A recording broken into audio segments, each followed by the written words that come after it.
noite, Graça. Boa noite a todos que estão. Mais uma roda de conversa nossa. E hoje nós vamos falar sobre essa teóloga, né? Que ela aborda um pouquinho sobre as dores da infância, principalmente a questão de abuso, sabe? Então, ela chama Eliette da Silva. Ela é formada por teologia, psicóloga clínica pela Universidade de Estácio de Sá. Ela possui uma sólida trajetória acadêmica e profissional nas áreas de saúde mental, psicologia do trauma e educação emocional. A sua formação é enriquecida por diversas especializações, incluindo psicodrama, terapia do esquema, terapia cognitivo-comportamental e a neuropsicologia. O livro adota uma abordagem interdisciplinar, integrando a psicologia, a neurociência, a educação e a espiritualidade. O termo abuso, ele tem origem no latim, abusus, que remete ao uso indevido, ao aproveitamento ilegítimo ou desvio destrutivo de poder. Quando aplicado à infância, esse conceito se refere ao exercício de força, autoridade ou influência sobre uma criança, sempre em benefício de quem comete o ato, em prejuízo da dignidade e segurança da vítima. O abuso infantil, ele não se restringe a episódios extremos de violência física ou sexual, embora esses sejam gravíssimos. Ele inclui qualquer comportamento que viole o direito da criança a ser protegida, escutada, respeitada como um sujeito em desenvolvimento. A Organização Mundial da Saúde, ela define o abuso infantil como todas as formas de maltratos que resultam em dano real ou potencial à saúde, ao desenvolvimento ou à dignidade da criança no contexto de uma relação de responsabilidade, confiança ou poder. Essa definição destaca um ponto essencial. O abuso raramente é um ato isolado, cometido por um desconhecido. Na maioria das vezes, ele ocorre em espaços que deveriam ser protetivos, como o lar, a escola ou a comunidade de fé. A psicóloga Judith Heber, referência intornável na psicologia do trauma, afirma que o impacto do abuso sobre o psiquismo infantil não está apenas no ato em si, mas sobretudo na quebra do vínculo e na traição da confiança por parte de figuras responsáveis pelo cuidado. A ausência de uma linguagem emocional para nomear o que foi vivido tem um efeito profundamente destruturantes. Muitas crianças abusadas desenvolvem mecanismos de defesa, como a dissociação, racionalização precoce, idealização do agressor e a autoacusação. Esses recursos psíquicos surgem porque frequentemente, a criança não possui estrutura simbólica ou emocional para compreender a violência que sofre. Não consigo mexer. Quando o agressor é alguém próximo, como pai, padrasto, irmão, colega, líder espiritual ou professor, a criança não encontra espaço interno para formular uma interpretação coerente do que está vivenciando. O resultado é o silêncio. É um silêncio que não é apenas exterior, mas também psíquico, manifestando-se por meio da fragmentação da memória e da identidade e do afeto. Vou dar uma passada aqui. Vamos dar uma passada. Em contextos religiosos, essa dor pode assumir dimensões ainda mais complexas. Quando a violência é praticada por alguém que representa o sagrado, ou quando é encobertada por estruturas da fé, o trauma ultrapassa o corpo e a mente, afetando também o sentido de transcendência. O abuso cometido no seio de uma igreja ou justificado em nome de Deus representa uma grave distorção ética e produz feridas espirituais duradouras. No entanto, é igualmente verdadeiro que a fé, quando vivida em autenticidade, responsabilidade pastoral, pode se tornar-se uma fonte de refúgio, reconstrução e ressignificação do sofrimento. Alguém quer comentar alguma coisa? Está bem explicado, né?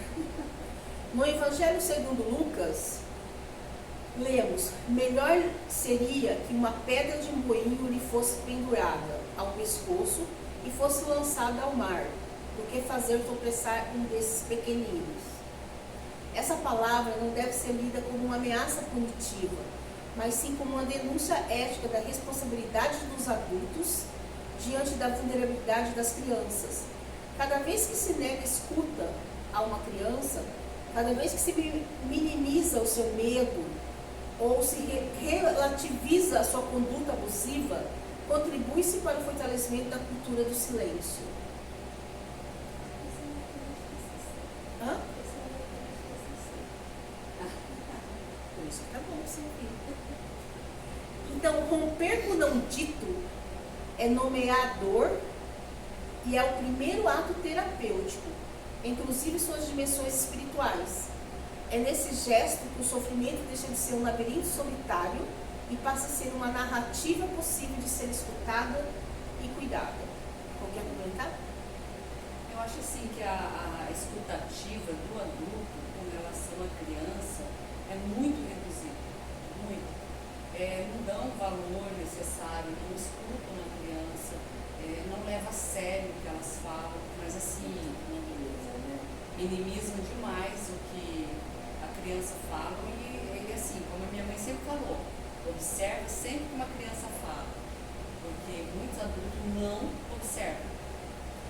Uma cultura do silêncio, uma cultura não só brasileira, mas acho que porque para a América Latina, tipo, o adulto usa a violência como forma de educativa, uma ferramenta educativa. Esse é um termo usado em alguns artigos, também em outros estudos, que é uma ferramenta educativa. Então, castigo físico ou violência, qualquer tipo de violência é usado contra uma criança para educar e para as pessoas está tudo bem, porque é uma forma de educar, né? Então, cria-se uma norma, uma coisa, uma normativa de que aquilo é entre a família. Então, as pessoas não acabam, igual quando tem briga que antigamente tinha briga de marido e mulher, não bate a colher. Mas, tipo, tem que meter a colher assim, mesmo com os direitos, com as diferenças dos adolescentes. É isso mesmo.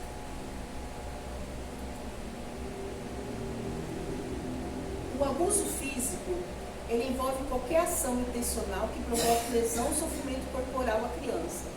Isso inclui comportamentos como bater, empurrar, sacudir, queimar ou restringir seus movimentos com violência. Alerta para sinais clínicos importantes, como hematomas em áreas em comum, fraturas inexplicadas, padrões recorrentes de lesão, indicadores que devem adicionar protocolos de investigação e proteção. E isso é verdade, às vezes a criança chega machucada e a mãe nem pergunta por quê, né? Sim. Nem observa. E a violência física, a maioria das vezes, quando é caso assim, de maus tratos, é a que mais é visível, né? É a que mais é considerada, a violência do abuso físico. Mas até mesmo o entendimento da criança, a criança ela não tem entendimento que aquilo é uma violência, ela não tem Porque para ela é normal, né? não, ela não conhece o que é errado direito, o que é o correto, né? Por isso que cabe os pais começarem a ensinar essa parte, tá? Começar a abrir o campo de visão da criança com relação a isso. O problema é quando os pais têm essa visão da violência, então isso na criança, né?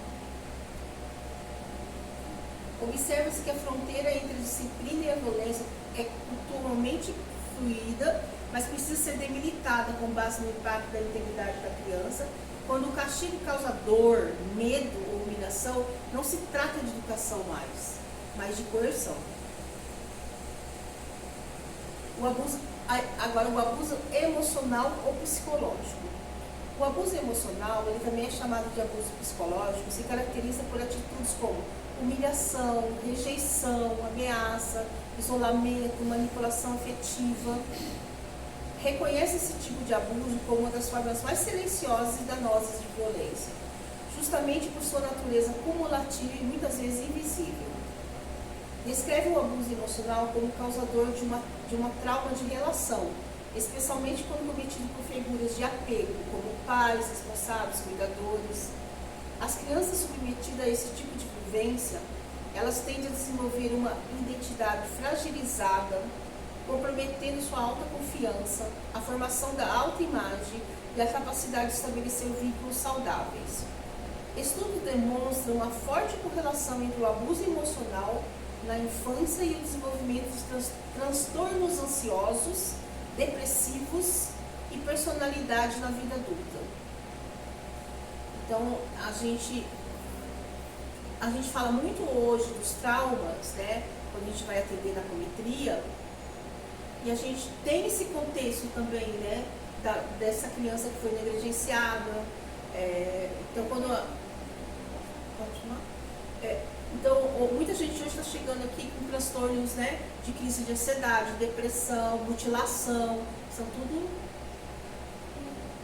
Eu ia falar também que são 4 tipos de violência principais na violência contra criança e adolescente, né? Que esse literalmente eu não tenho porque você está escrevendo ontem.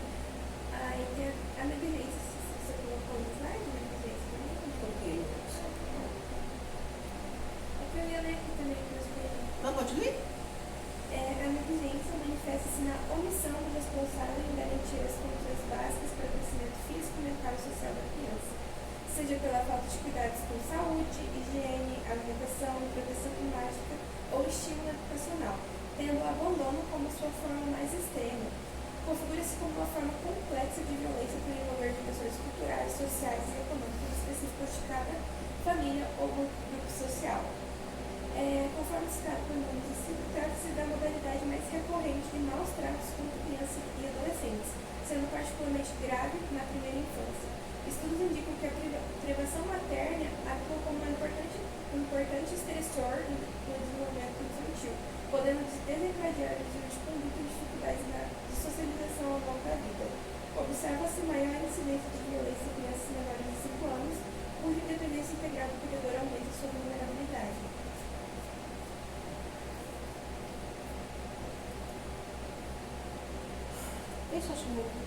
Fala, Pedro, desse? Fala, né? Temos o abuso sexual também infantil, né? Que às vezes imposta a criança pelos próprios pessoas próximas a ela, né?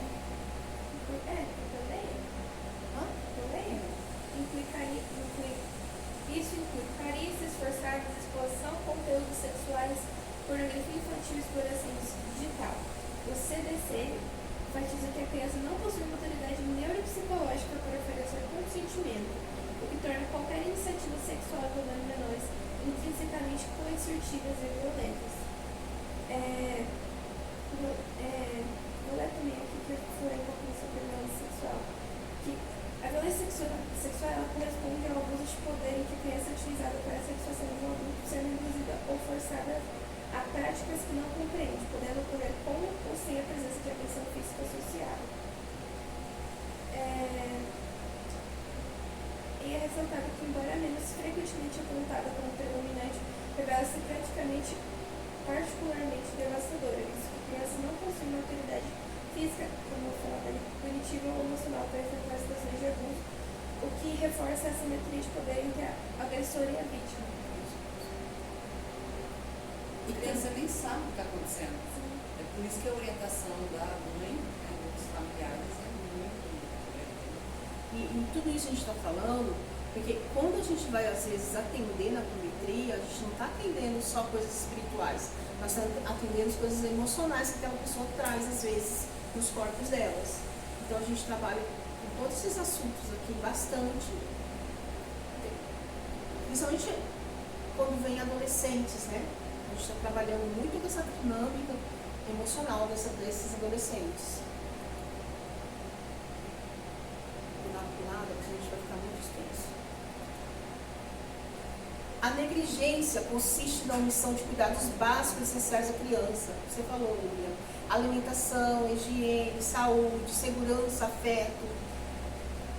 Diferente do senso comum, ela não está necessariamente vinculada à pobreza, mas sim à ausência persistente de cuidados qualificados, mesmo em contextos com recursos disponíveis. A negligência é a forma mais recorrente de maus tratos infantis, embora frequentemente ignorada ou subestimada por famílias, instituições e políticas públicas. teve uma vez um atendimento em que era uma adolescente. Então ela chegou aqui com um quadro de mutilação. E quando a gente começou a fazer o trabalho de apometria dela, a gente percebeu-se que havia esses tipos de abuso com ela. Mas a primeira reação da mãe, quando ela conseguiu expor a fala dela, né, porque na apometria às vezes a pessoa não foge, ela expõe o que ela fala, foi ela não concordar com aquela situação, sabe? Então, os pais também, às vezes, eles têm que ter força suficiente, né, para não cair na negligência, né? Não anular aquele sentimento daquela pessoa. Que às vezes, e eu lembro que ela falava, sabe? Mas a mãe estava sempre anulando o que ela estava. Vou dar um lado aqui também. Passar um pouquinho para frente para não ficar tão extenso. Será que pode ser medo da realidade? A mãe acaba fazendo isso? Sim, é que vai passando de geração em geração, né? Isso é verdade, que a Bia está falando. Às vezes, essa mãe passou também por essa negligência, sabe? Essa violência, geralmente as pessoas tendem a repetir os mesmos ciclos, os mesmos traumas, né? Se não trabalhar, se não quebrar aquilo ali com ela. Quando se refere a trauma, o cérebro tem que reconhecer, né, Bia, aquela dor dela, né, de quem passou por aquilo, senão não vence o trauma. Tentando pular esse vídeo não ficar tão extenso. Esse ciclo de violência e silêncio se agrava ainda mais quando a omissão ocorre em instituições que deveriam zelar pelo bem-estar da criança, como escolas, abrigos, comunidades religiosas. Uma coisa que a gente nunca coloca, né, gente? Sempre acha que a violência, ela vai acontecer só lá, num ambiente religioso não possa vir a acontecer. E pode sim, seja qualquer instituição, pode vir sim essa pessoa passar por isso. Quando os líderes espirituais, por exemplo, relativizam denúncia ou ignoram comportamentos suspeitos de adultos próximos às crianças, a negligência institucional transforma-se em cumplicidade.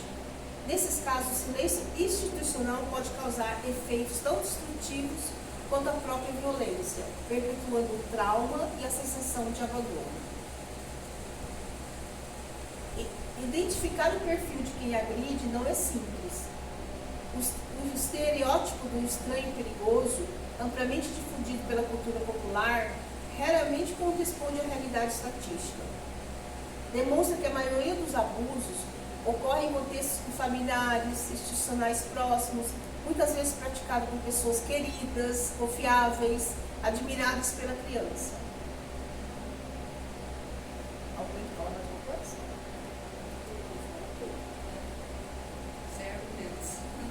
A dor, nesse caso, nasce do vínculo e justamente essa proximidade que torna a violência mais silenciosa, complexa e devastadora. A criança, diante da confusão emocional e do afeto contraditório, muitas vezes não consegue nomear o abuso, nem identificar o agressor como tal, o que abre o sofrimento e o silêncio. Se desejar, posso desenvolver... deixa eu usar aqui.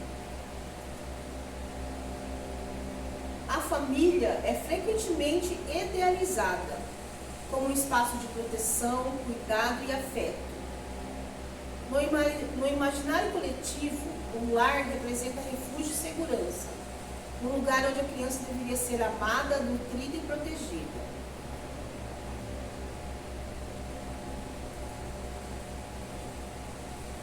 Eu vou pular, para a gente pegar só um.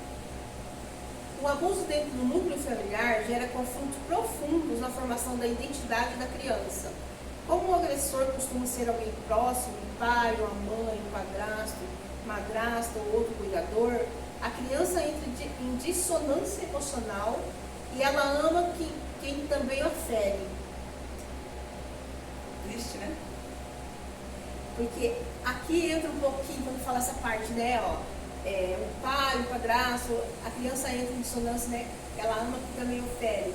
Então, como que ela vai odiar esse pai, né? Que foi o agressor dela, né? Então, muitas vezes... Internaliza a culpa, né?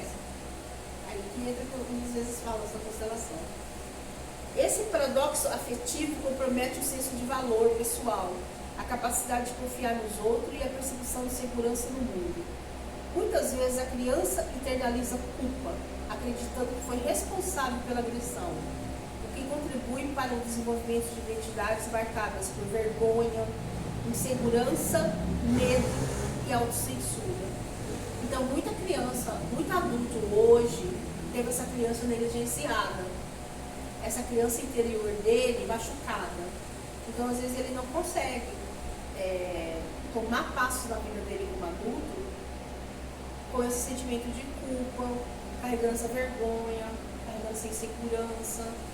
Então, muitas vezes, quando a gente chega para trabalhar dentro da comunidade com trauma, a gente tem que trabalhar toda essa emoção, né, desses corpos emocionais desse adulto. Então, a gente não pode olhar também dentro da apometria só casos espirituais. Não tem só a coisa de espírito. Nós temos mais, dentro de trabalhar com os corpos, a gente está trabalhando com a criança interior dessa pessoa.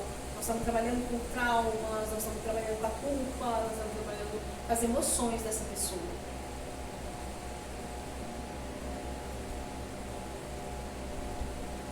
O silêncio intergeracional. Quando o trauma se repete, famílias que convivem com padrões de violência ou negligência tendem muitas vezes a reproduzir essa dinâmica ao longo das gerações. Então, a gente, para romper, às vezes, com uma geração, né, com coisas que lá atrás aconteceu, como o alcoolismo, como a violência, a gente tem que ter muita força para fazer diferente da geração que passou por isso. Para a gente não olhar e repetir, às vezes, os mesmos padrões de informações lá atrás. Às vezes a gente repete, como a Bia falou, na fala dela, na parte achando que é uma coisa de educação, que ela foi educada assim. Não, ela foi negligenciada, a dor dela não foi vista. Então ela passou por essa dor e acaba repetindo com seus filhos a mesma história. Acho que isso depende muito de cada pessoa, né? Eu conheço algumas que, vendo a autoridade, muita autoridade na família, muitos segredos, muito rigidez, sem carinho, sem nada. A pessoa viu tudo aquilo, passou por tudo aquilo, mas quando constituiu família, ela era um doce, era uma outra pessoa que era bem diferente da família. Então vai muito de cada um. Mas não impede individual. Mas não impede que se repete. Por exemplo, essa pessoa, ela quis fazer diferente. Sim. Ela fez diferente da educação que ela teve. Sim. Porém, é natural que às vezes um descendente acaba repetindo essa história lá atrás. O leve pega outro. Pega outro. Mesmo se a criação for... Ou então, por exemplo, acaba fazendo tão diferente daquilo que ela acha, por exemplo, porque o que ela fez é tipo assim, lá atrás fizeram comigo, eu não quero fazer igual. Então, eu não repito nada. Porém, eu quero ser tão diferente desse sistema, que lá pra frente alguém repete a mesma história. Então, o que ela pode fazer é olhar para a história dela, onde ela foi negligenciada, e conseguir falar que realmente quer romper com aquele ciclo que houve lá atrás. Você já viu essa história quando eu falo assim, poxa, mas eu fiz muitos falam assim, mas eu fiz tudo que os meus pais não fizeram para mim, eu fiz tudo pelos meus filhos, e meus filhos acabaram não dando valor, não reconhecendo, não olhando para aquilo como amor, entendeu? Então, por quê? Isso é tão diferente lá de trás que acaba repetindo aqui na frente. Porque você pode olhar para trás e falar, olha, na sua geração você não deu conta, eu respeito a sua dor, porém eu quero seguir um pouquinho diferente de vocês. Entendeu? E tentar realmente seguir movimentos diferentes. Porque quando você quer ser muito diferente do sistema, você acaba repetindo alguns padrões. você está falando assim que lá atrás está todo mundo errado. Não, lá atrás todo mundo fez o que deu conta também. Porque esses pais seus não fez o melhor, porque também não tinha dentro dele internamente forças para resolver aquilo. Porque passaram por isso tudo e acho que era normal. Uma normalidade da criação, né?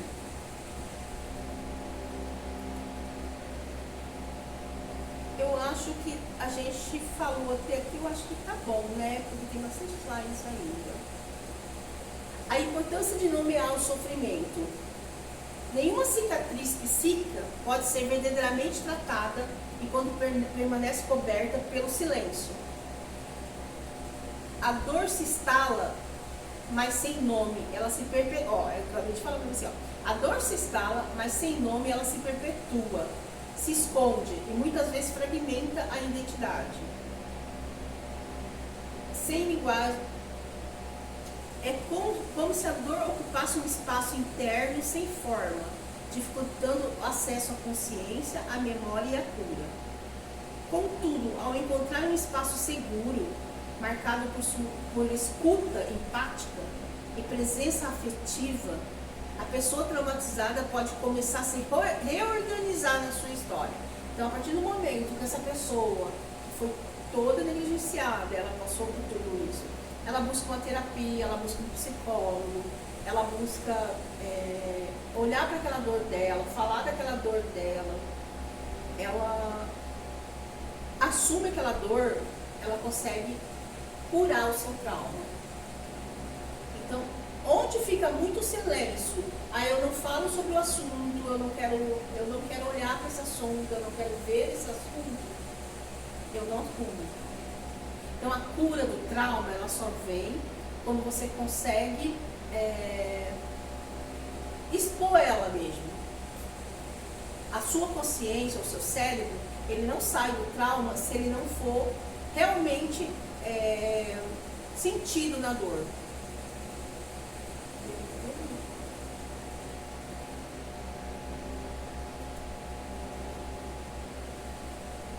Então, quando a vítima encontra um ambiente seguro e é convidada a falar sobre o que viveu, em meio à escuta, não julgador, isso que é muito importante, gente, muito mesmo.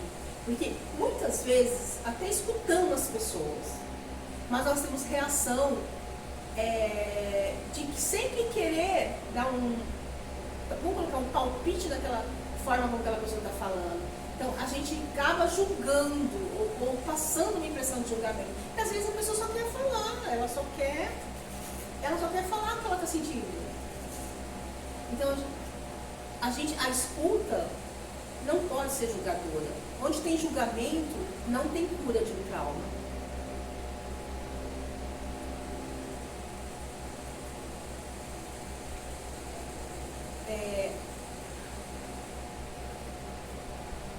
Respeitar os silêncios, não apressar os processos, é reconhecer que para muitas vítimas ser escutada é o primeiro passo para voltar a existir como sujeito inteiro.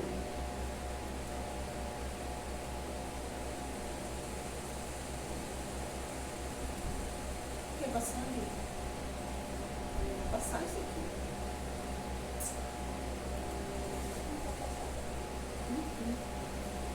Passou. O trauma na infância, o trauma não é apenas uma experiência emocional.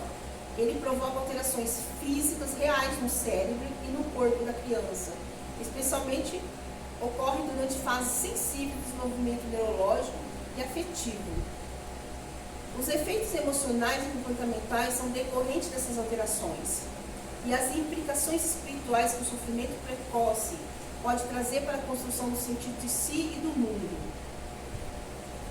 O objetivo é ampliar, aquela que está falando mais no linguajar dela, que se livra de uma teóloga.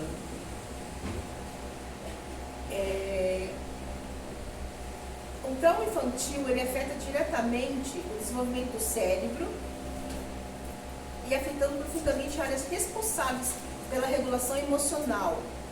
Então, muitas vezes, a gente tem problema de amígdalas. Já perceberam que a criança fica doente quando ela não consegue, às vezes, expor o sentimento dela? Ela tem logo uma dor de garganta. Já observaram isso?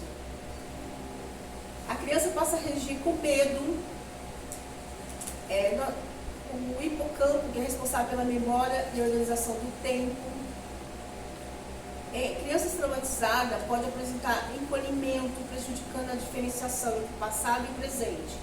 E é por isso que muitos revivem o trauma como se estivesse ocorrendo novamente. O COR3 pré-ventral, área relacionada à tomada de decisões, empatia e autocontrole.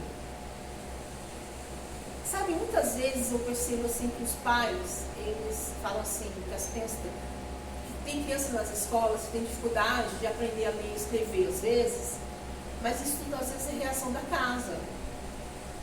É a forma como ele foi negligenciado, a forma como ele não foi ouvido. Então, eles apresentam um comportamento na escola, às vezes, de preocupação.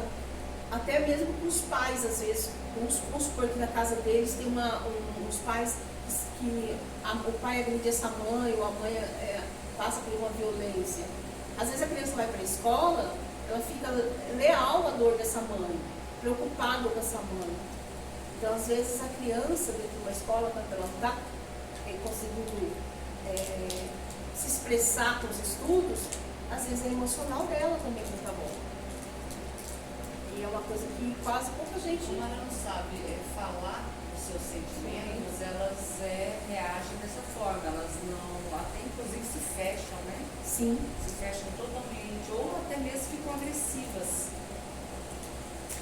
Tem casos da criança ficar assim, agressiva. Sim.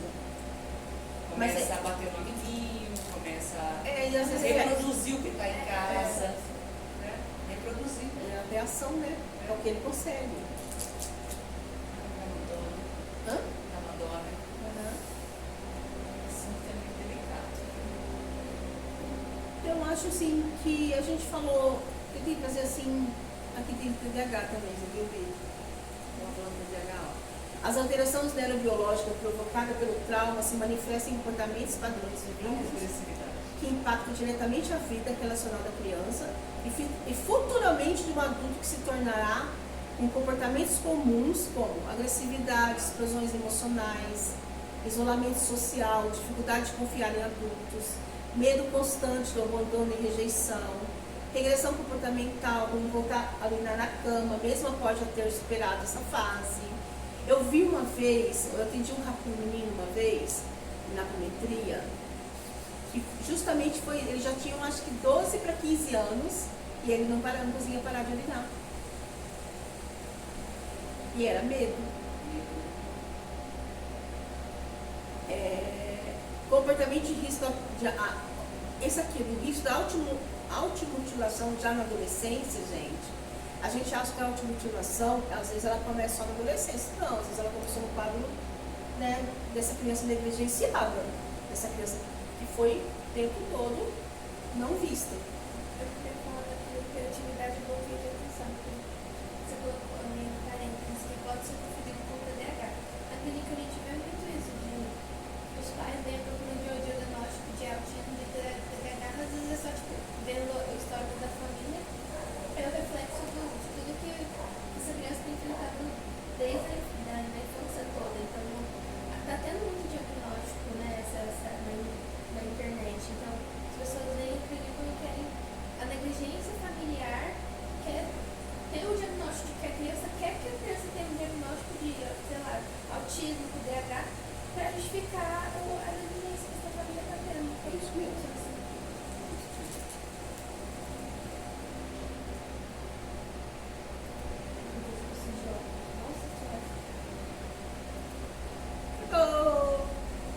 Então, a gente trouxe hoje um pouquinho, porque quando se fala da apometria, as pessoas só encaminham para o lado espiritual.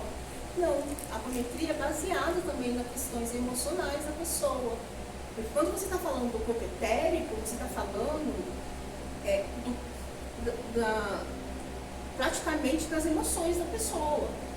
Então, quando a gente desdobra, que a apometria é desdobramento dos corpos. Então, quando você desdobra o corpo etérico, o astral, você está trabalhando justamente alguns traumas da pessoa que ela veio na vida de infância, que trouxe para o adulto dela hoje. Então a gente trouxe um pouquinho também falando que na apometria a gente pode olhar para isso. Boa noite. Então, boa noite a todos. Obrigada a todos. Boa noite.